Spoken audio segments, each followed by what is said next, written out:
At the invitation of British Queen Elizabeth II, Chinese President Xi Jinping will pay a state visit to the UK from Monday to Friday, the first by a Chinese head of state in a decade. Xi will stop over in London and Manchester. According to China's foreign ministry, the Queen will host the welcome ceremony for Xi and invite him for both an informal lunch and a formal dinner.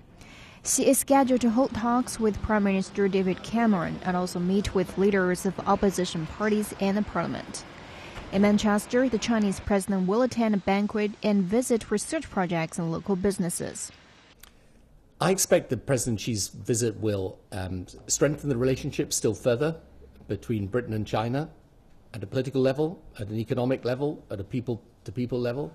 And I think this is really building on what has happened over these past 10 years and looking forward to the next 10 and saying, look, this relationship between Britain and China is vitally important for both countries. Trade between China and Britain has been developing rapidly in recent years. During Xi's visit, a number of deals are expected to be signed, covering areas like finance, real estate, energy, to medicine and automobiles. The relationship between the two will be more about what people can learn from each other, whether it's from the university sector, high technology, in areas like financial services. I think both sides will draw a lot more from each other as they look to raise the value of their economies and societies beyond mere manufacturing. Against the backdrop of a lackluster global economic situation, China is seen as an engine of global economic recovery.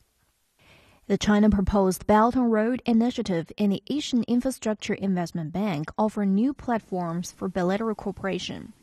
Britain was the first Western developed country to join the AIIB, a multilateral development body that will finance infrastructure building in Asia. The United Kingdom was one of the first Western powers immediately to subscribe its interests in the AIIB and become a founder member. So in the same way that China began taking part in Western institutions, the United Kingdom is keen to take part in institutions that have been initiated by China. With 57 founding members, the AIIB is due to be formally established by the end of 2015. Britain only receives 2 state visits every year, which experts say further demonstrates the importance both sides attach to their relations through President Xi's visit.